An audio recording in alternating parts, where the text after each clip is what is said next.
medio ambiente ya... ¿Cuánto tiempo ya va? Va a 12:40. De 5 grados, nada, ¿no? Bien líquido. ¿Cuánto tiempo ya va? 12:23. El morado, Bien. el rojo. ¿Cuánto tiempo? Verde. El soluto, Va todo poblado. líquido. Lleva 12:57. La placa Petri. 5 minutos. Ok, chicos. Entonces vamos a comenzar a ver con la explicación. ¿Ya podemos dejar de contar o? ¿Ya? ¿Sí? A ver, primero, ¿para qué nos sirve la coagulación?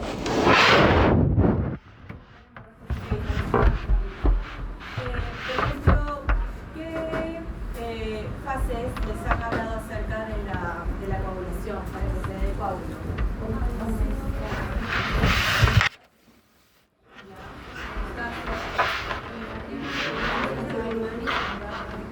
Primaria, secundaria, ¿hay alguna otra parte que se da para la coagulación?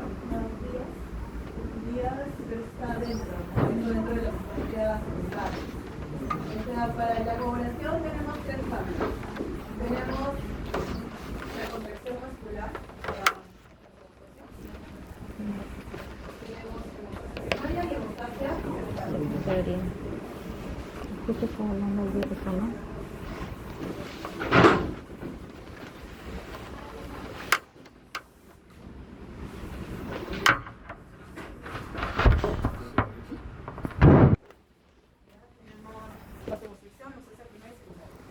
La hemostasia primaria, ¿qué es lo que hace? ¿Cuál es el objetivo? Formar tapón plaquetario, es decir, nosotros necesitamos una lesión a nivel del vaso sanguíneo, ¿sí? Para que esa formación del tapón plaquetario, que es como un colchoncito, que es como que obstruye la hemorragia que pueda haber. ¿Cómo es que se activan esas plaquetas? ¿Cómo es que se da?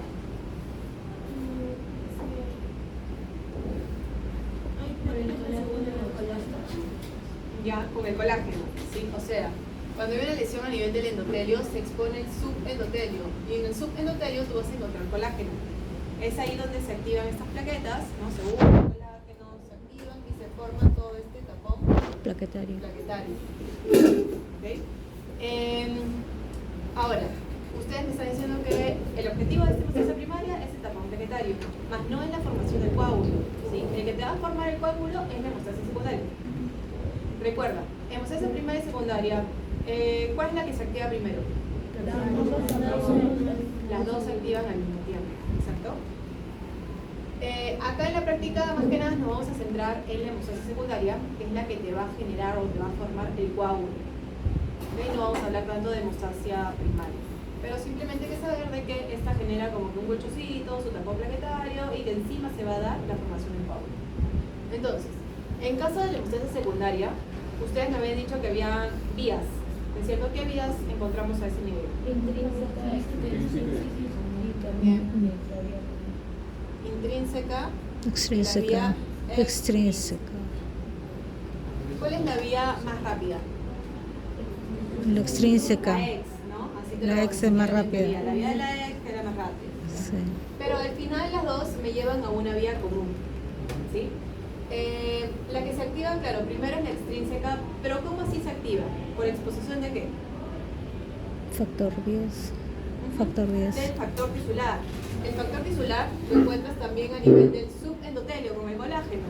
Por eso que cuando se daña el endotelio se expone colágeno y factor tisular.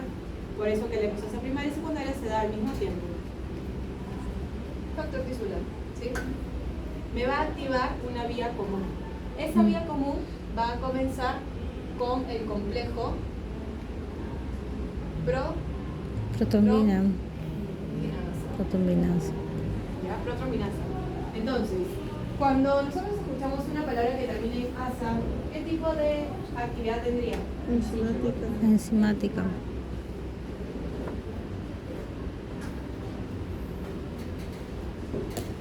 Me vas a permitir tomar una foto de eso. Ah, no me pasas el programa. Ay, verdad. Ya, lo paso por el correo. Entonces tiene una actividad enzimática, ¿sí? Por el Quiere correo decir de que institucional. va a activar algo, va a catalizar algo. Este complejo de la protrominasa va a estar constituido por ¿qué factores? Factor 10 activado. 4 y 5. Y 5. ¿sí? Activados. Donde estos factores tienen que estar activados. Activados. En un principio, el complejo de la protrominasa solo van a estar constituidos por factor 10 y factor 4. El 4 es el calcio. No tiene Sí. estado activo o inactivo. Ujú. ¿Bien? Les digo en un principio solo 10 y 4 porque de ahí se le va a unir el factor o el cofactor 5. Cofactor 5. ¿Qué es lo que va a activar el complejo de la protrominasa? ¿Qué activaba? ¿Qué activa la protrombinasa? A la protrombina. Protrombina. La protrombina es el factor 2, pero está inactivo. Entonces tiene que ser activado Por el calcio. la protrombinasa. Sí, o sea, 10, 4. Y esto me va a dar mi trombina, Trombina. que es el factor 2 activado. Pero ahí no queda la cosa, porque necesitamos que se forme el coágulo. Y el coágulo no es la trombina, sino es la fibrina. Entonces, por acá nosotros vamos a tener al fibrinógeno. Y el fibrinógeno se encuentra libre en la sangre. ¿Ok? Cuando ustedes escuchen, lean esta palabra que termina en nógeno, quiere decir que es un simógeno, o sea, es una enzima inactiva. Tú también lo puedes escuchar, por ejemplo, como plasminógeno, tensinógeno, Sí. angiotensinógeno, que están Angiotensinógeno. inactivos. Necesitamos activarlo. Este fibrinógeno, recuerda que te ayuda para la unión entre plaqueta y plaqueta. ¿Ya? Pero en sí, o sea, no va a tener una actividad enzimática como fibrinógeno. ¿Ya? Entonces, en caso del fibrinógeno, que es el factor 1, va a ser activado por la trombina y me va a dar la fibrina. Esta fibrina, o estas redes de fibrina, ya vendría a ser el coágulo. Esta fibrina es tu factor 1 activado. Mm. Pero esta fibrina que se está produciendo, que es como una malla, una red de fibrina, entre cada uno de esos hilillos de fibrina debe haber una unión, ¿no? Para que esté ahí manteniéndose el coágulo. Entonces, ¿qué es lo que tú quieres? Formar un coágulo duradero o un coágulo que de repente pasa la sangre y se deshace. No, duradero. Duradero, ¿no es cierto? Para que me dé tiempo para que el vaso sanguíneo cicatrice, ¿no? Y se cure. Y no fue sangre. Entonces, esa fibrina que está activándose, o sea, a partir del fibrinógeno, al principio tenemos una fibrina insoluble, perdón, soluble. ¿Ya? Soluble. ¿Qué quiere decir? Que se va a deshacer. La trombina te va a activar un factor que se llama factor 13. Lo activa. Este factor 13 es el estabilizador de la fibrina. Es decir, este factor 13 lo que hace es convertir a esta fibrina soluble en insoluble. Insoluble. Ahora sí.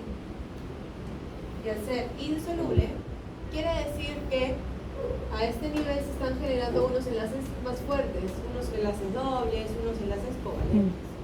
¿Bien? Entonces, eso hace que la fibrina no se destruya, Con un cotransporte. sea indestructible. Entonces, vamos a tener ahí el coágulo que va a quedarse hasta que haya una reparación del hemorroide, que es lo que nosotros queremos. Bien. Esto, también por ejemplo, en caso que ya nos da la trombina, o sea, el momento que pasa de protrombina a trombina, la trombina, además de activar al fibrinógeno, además de activar al factor 13, que es el estabilizador de la fibrina, también va a activar al cofactor. Entonces ahí recién me sale mi cofactor 5 que se va a unir a este complejo de la protrombinasa. La trombina también activa otro cofactor que vendría a ser el cofactor 8. Entonces los cofactores lo que hacen es acelerar el proceso de coagulación, en este caso, aceleran los procesos. Por lo tanto,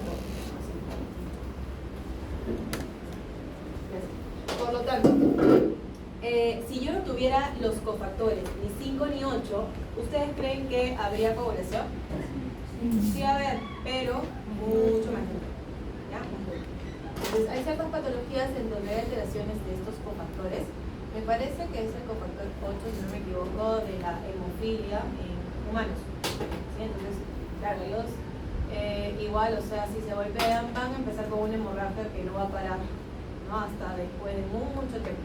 ¿Sí? Entonces, si tengo una inactivación de estos o una inhibición de estos, o no tengo, entonces sí se va a tardar el tema de la coagulación. Ahora, otra cosa. Ya, hemos visto que la vía extrínseca se activa por el factor tisular. La vía intrínseca es la teoría de las cargas negativas, es decir, que se activaría por cargas negativas. ¿Y cómo es eso?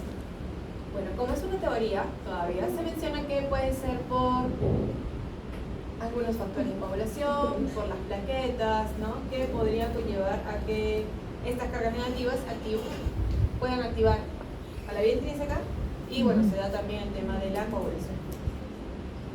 Lo primero que se va a activar una vez que nosotros tenemos una lesión a nivel del endotelio es mi vía extrínseca. ¿Ya? Luego, una vez que tengo la trombina, esa trombina también puede activarme plaquetas. Las plaquetas al activarse tienen carga negativa y me pueden generar también la mayor activación de la vía intrínseca. Entonces, al final, vía extrínseca es la rápida y la vía intrínseca es la que me va a formar un coágulo más duradero. Claro. Luego, todo esto, toda esta cascada de coagulación actúa como una cascada enzimática. ¿Cómo es esto? Recordemos que para una actividad enzimática necesitamos el sustrato, enzima, producto. Acá tenemos sustrato, por acá enzima y por acá producto. Por acá también, ¿no? Sustrato, ahora enzima y acá producto. Entonces tenemos una cascada enzimática. ¿Por qué esto es importante?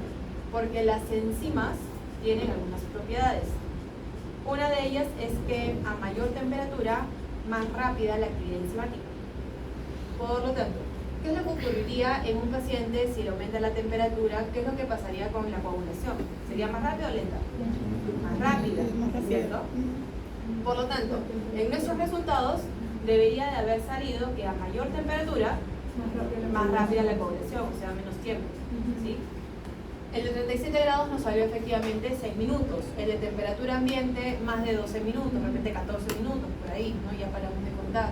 Y el de 5 grados, mucho más, a pesar que todavía sigue líquido, ¿no? Porque el de temperatura ambiente ya estaba comenzando a coagularse, faltaba cuajar un poquito más. Entonces, sí, efectivamente, a mayor temperatura, más rápida la coagulación. Te lo pongo en un ejemplo, un caso clínico. ¿Cómo regulan los perros la temperatura elevada? Jadeando. Imagínate un perro que no respira bien, porque ya su anatomía lo hizo así, un pug, ¿ya? Un pug no respira para nada bien. O un bulldog francés, bulldog inglés, ¿no? Un brachycephalic, ¿ya? Entonces, imagínate que ya el tutor lo saca a pasear al pug porque está gordo, lo que quiere hacer bajar de peso, un verano, ¿no? Al mediodía, porque dice, ya quiero que mi perro sude, porque no sabe que mi perro no suda. Bien, entonces lo saca a pasear, obviamente el perro va a estar jadeando y va a entrar en una dificultad respiratoria, ¿no? Un estrés respiratorio, con la lengua morada, azul, ¿ya? Y ¿qué es lo que pasa? Los perros, a ver, su temperatura máximo, ¿cuánto 38 a 39. De 38 a 39.2, 39.6. Imagínate que el perro esté en 41, o sea, es bastante elevada, ¿sí? Ese aumento de temperatura, que ahorita en este caso clínico está haciendo por un golpe de calor, ¿no? Que se está generando un golpe de calor. El aumento de la temperatura no solo es que va a afectar a este nivel, o sea, que acelere el proceso de coagulación, sino también afecta una zona que se llama glucocálix, ¿sí? ¿Qué vendría a ser el glucocálix? ¿Qué saben del glucocálix? ¿Cuál es su función, su importancia?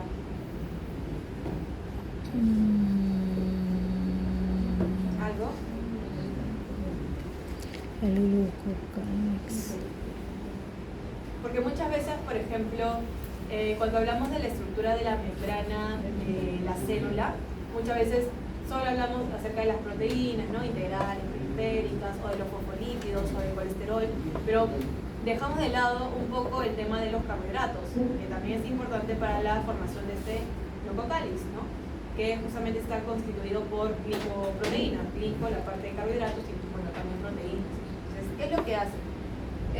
Si tú buscas por ahí en Wikipedia, te va a decir la función de la comunicación con otras células, por ahí también tiene que ver con el sistema inmune, ¿no? Me parece como el complejo de hiperconectividad, ¿verdad? Ya.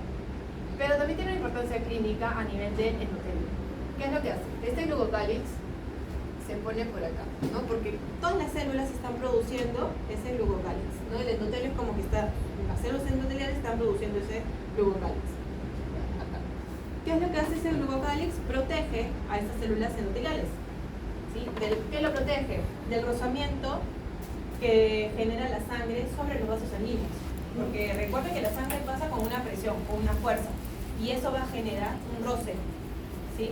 Entonces evita de que haya una lesión a ese nivel. Otra cosa es de que este glucocálix mantiene que las proteínas como la albúmina se mantenga dentro del vaso sanguíneo, o sea, mantiene la presión oncótica. Si aumenta la temperatura, Y aumenta la lo presión que va a hacer oncótica. es dañar a este glucocálix. Por ende, la sangre va a rozar con el endotelio, va a generar lesión a nivel del Endotelio. Vaso sanguíneo. del endotelio, y también la presión oncótica o la albúmina empieza a salir fuera del vaso sanguíneo. Eso va a generar que jale agua. Si jala agua, se produce edema. ¿Ok? Y además, como hay tanta lesión en los vasos sanguíneos, se empiezan a producir coágulos, ¿sí? Trombos. Pero esos factores de coagulación, ¿ustedes creen que son ilimitados, infinitos? No, no son infinitos, hay un límite. ¿Ok? Por lo tanto, si hay tanta lesión a nivel de los vasos sanguíneos, se va a empezar a producir esto, y también más rápido por el aumento de la temperatura. Si yo no le estoy bajando la temperatura reciente, empieza a producir coágulos, y hasta un punto que ya no puede producir coágulos. Sigue habiendo lesión en el endotelio, pero no produce coágulos, porque ya a eso se le denomina coagulación intravascular diseminada. Entonces, ¿qué es lo que pasa? Tengo todavía lesiones en el endotelio, pero ya no voy a producir coágulos porque ya no tengo factores de coagulación, ya formaron todos los coágulos. Entonces, ese paciente, por un lado, va a tener muchos coágulos, por otro lado, va a tener hemorragia. Esos coágulos se desprenden del endotelio y pueden viajar por vía sanguínea. Pueden generar obstrucciones, ¿no? Cuando ya viajan son émbolos, ¿no? Que te genera una embolia, por ejemplo. Y eso vendría a ser coagulación intravascular diseminada, ¿no? Coágulos que se diseminan intravascularmente. Obviamente ahí el paciente ya está en shock, ¿no? Con ya una falla multiorgánica y ya puede morir. Entonces es bien difícil sacarlo de ese cuadro. Entonces, miren, simplemente sabiendo, o sea, con el tema de esto de coagulación, temperatura, puedes relacionarlo con esa patología. ¿Ni con transfusión sanguínea? ¿Ni con transfusión sanguínea se le podría apoyar? Puedes hacerle una transfusión sanguínea, claro. A ver cómo le va. ¿No? Pero, o sea, lo principal es bajarle la temperatura, darle oxigenación, por ahí... ¿Hidratarlo? Sí, puedes colocarle suero, ¿no? Pero también colocarle por ahí esto... O sea, en sí la terapia sería anticoagulante. Un anticoagulante, Ya, pero claro. obviamente tienes la parte de que todavía puede estar consagrado. Ahí ya te la juegas. O ayudarle también para la glucólisis, ¿no? Para que no haya el rozamiento. ¿Cómo? Para ayudarle en la glucólisis también sería. Glucólisis no, hay glucocálix. Ajá, para que no haya el rozamiento, no haya esa ruptura de endotelio. No es como que yo ponga, no hay No. un medicamento. Ahí no. O sea, esa nada más sería la terapia, ¿no? Por ahí podrías, claro, colocarle Potasio. transfusión sanguínea para los factores de coagulación. Sí, eso sí. Pero que lo tenga alguna veterinaria, bien difícil, ¿no? ¿Ya? Entonces, eso. Ahora, también hay algunos factores de coagulación que son dependientes de vitamina K. ¿Cuáles serán esos? El 10, Ya, 10, 9, el 9, 7 y 2. 2. No, sí, 2. Entonces, todos estos son dependientes de vitamina K. Ojo, no es potasio, es vitamina K. Vitamina Ya K. No me pongas K más, porque no es K más.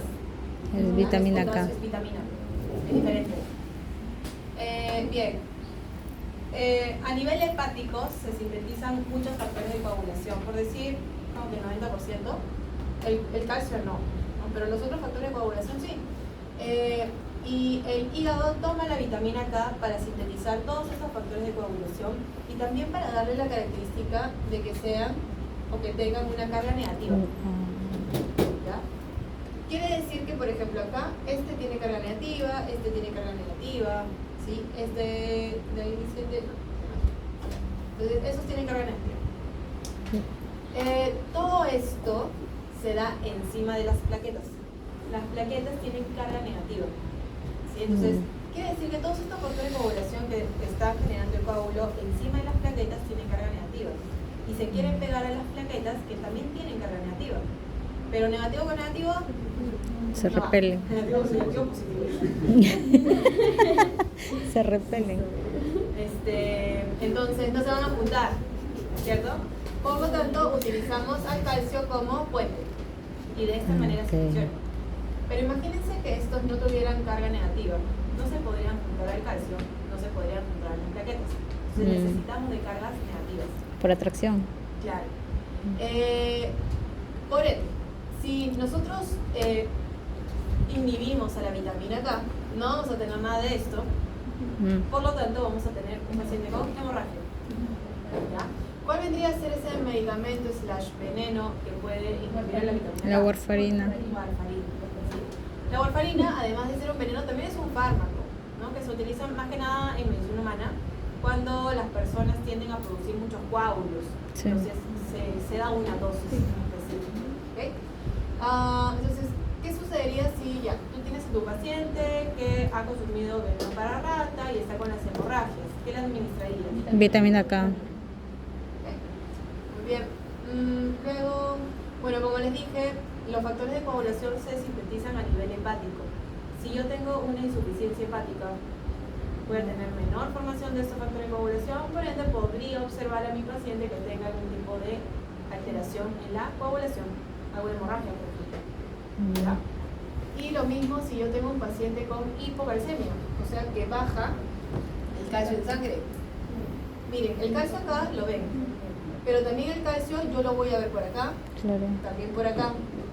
O sea, antes de entrar a la vía común, por acá hay una serie de factores de coagulación, por allá en la vía seca también, antes de llegar a la vía común, que depende mucho del calcio. Si yo tengo poquito calcio, voy a ver a ese paciente que va a tener problemas de coagulación también. ¿Ya? Bien, entonces, en caso de los Vacutainer, que tenemos allá con tapita, el morado no coaguló. ¿Por qué no coaguló? Tiene un anticoagulante. Tiene un anticoagulante. El anticoagulante es EDTA. EDTA. ¿Ya?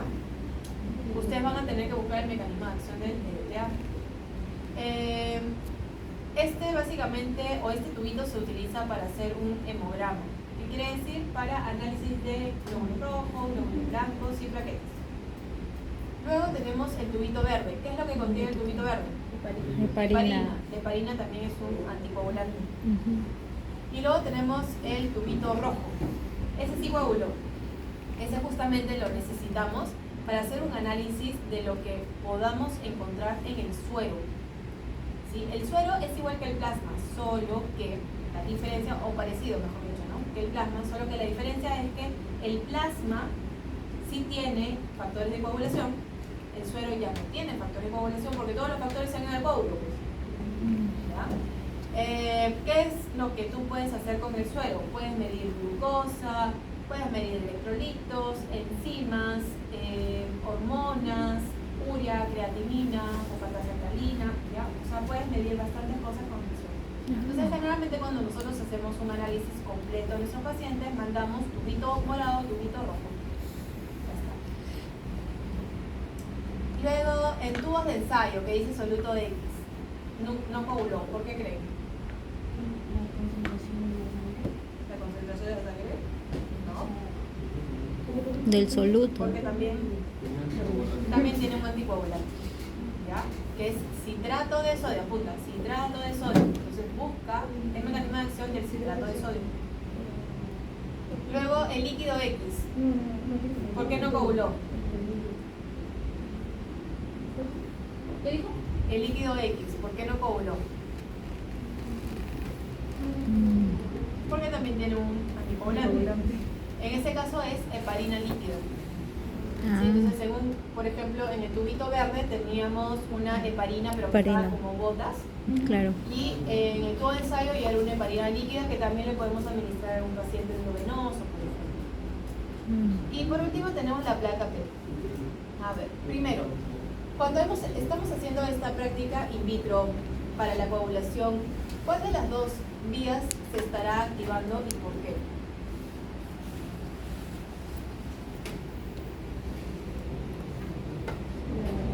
La extrínseca. ¿Intrínseca o extrínseca? Intrínseca. ¿Ya? ¿Por qué no la extrínseca? Porque esa es muy rápida. ¿Ah? ¿Por qué no la extrínseca? Ah, porque es fuera de la ¿Ya? ¿Qué más?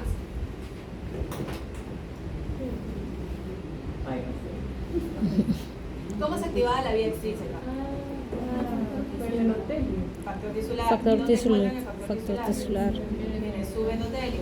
Por lo tanto, nosotros cuando extraemos sangre, sacamos el vaso sanguíneo, sino simplemente la sangre, ¿no? Sí. Si yo hubiese sacado el vaso sanguíneo, le hubiese hecho una lesión a ese nivel y contabilizado tiempo de coagulación, claro, ahí sí sería extrínseca. Pero en este caso solo sacamos sangre. Y la vía intrínseca es la de las cargas negativas. ¿Qué quiere decir? Que todos estos materiales tienen cargas negativas. Entonces, por eso promueven a la coagulación. Todos son intrínsecos. Todo esto in vitro es intrínseca, al menos que saques el vaso sanguíneo.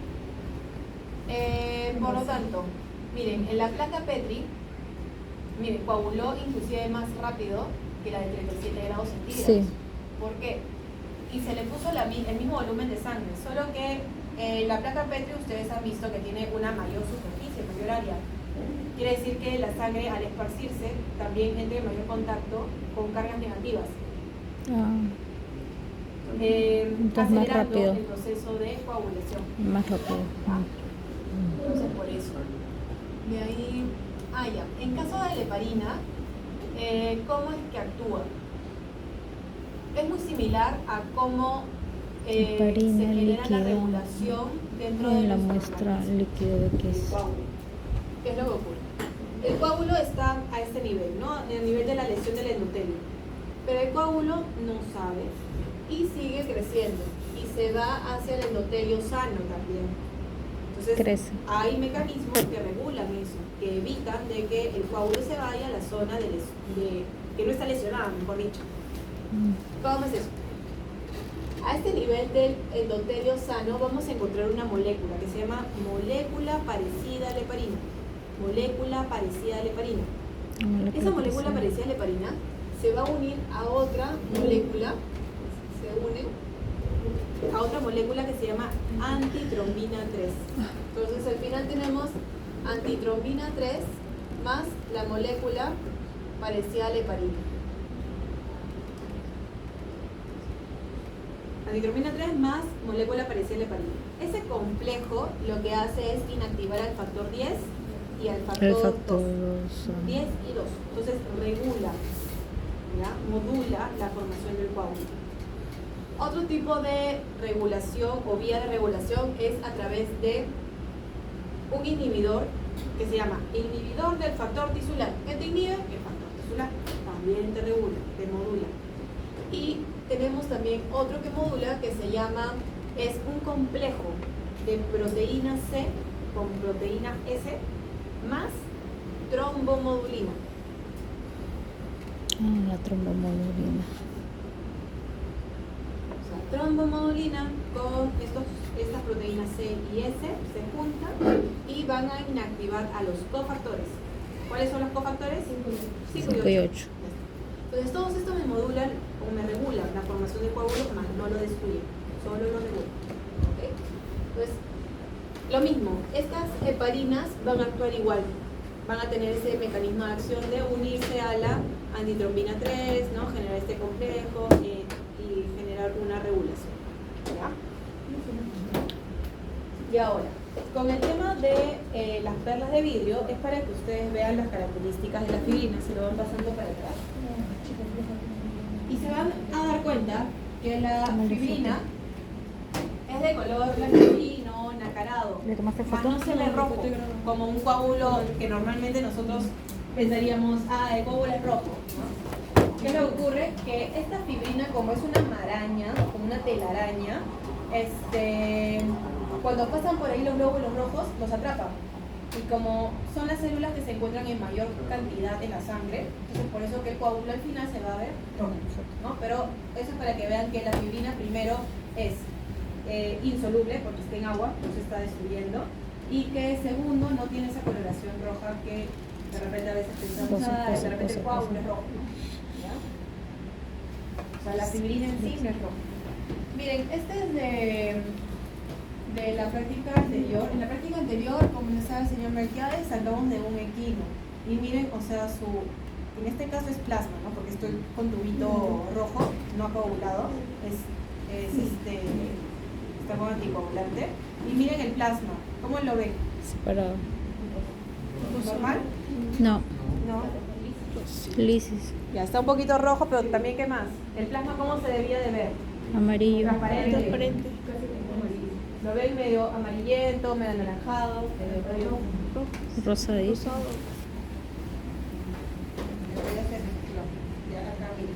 Ahí sí, se ve más limpio. ¿no? Amarillo. Esférico. Los eritrocitos también de los equinos son bien frágiles.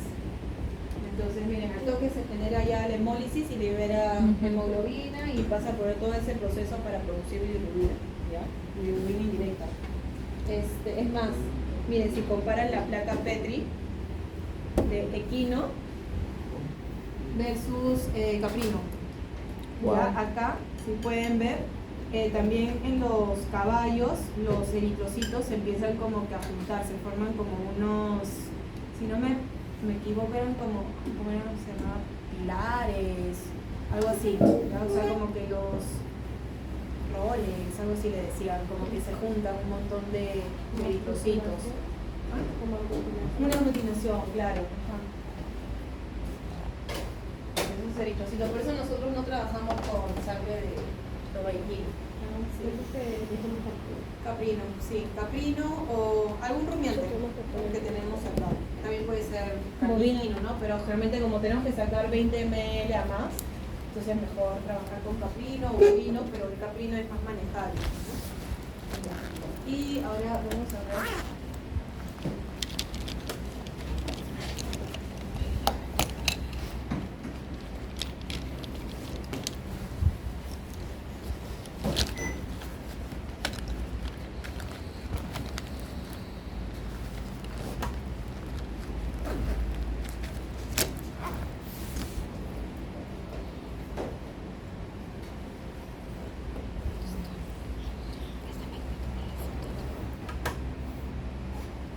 No puedo, me voy a darle en dos partes. Pero sí.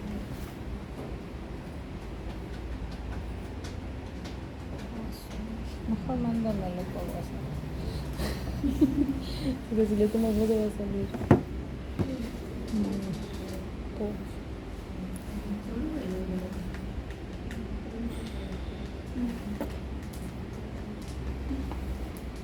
Ya,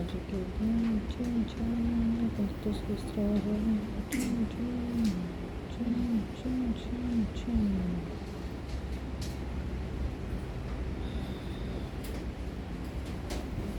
Entonces ya para terminar.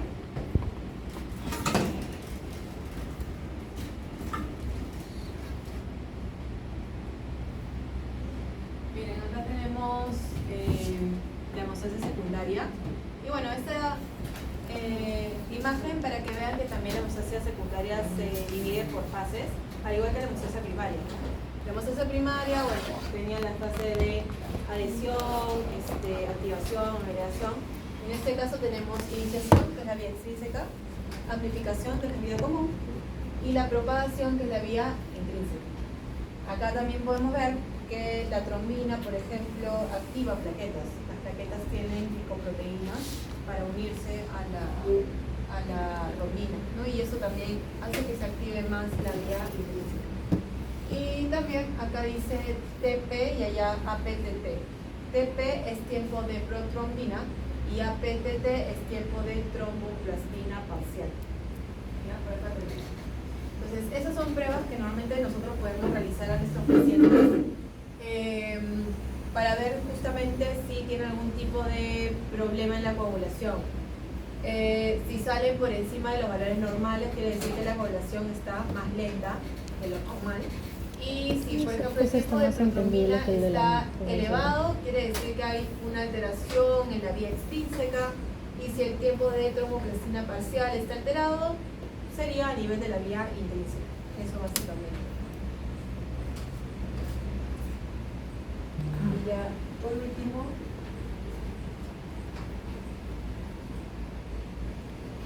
tenemos a uno Ay, mira, eso está que se llama bonito. plasmina. La plasmina, sí va a destruir el coágulo, ¿ya? Los otros que habíamos visto son reguladores del coágulo. En cambio, la plasmina sí lo destruye, es fibrinolítico. ¿De dónde viene la plasmina? Del plasminógeno. ¿Y se acuerdan minógeno? ¿Cómo termina el minógeno? Sí. Tenía una, o sea, no era activo, Negativo. ¿no? Entonces, ¿quién Negativo. activa? El activador del plasminógeno tisular. Activador del plasminógeno tisular. Lo convierte en plasmina.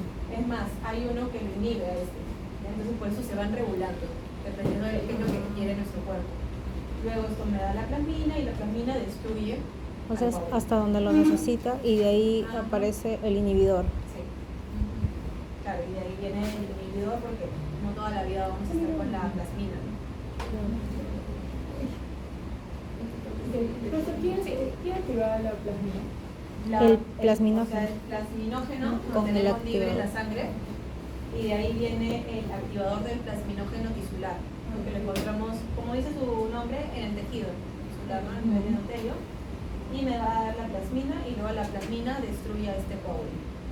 Y de ahí, ¿cómo se regula esto? Bueno, viene el inhibidor del plasminógeno tisular y ya.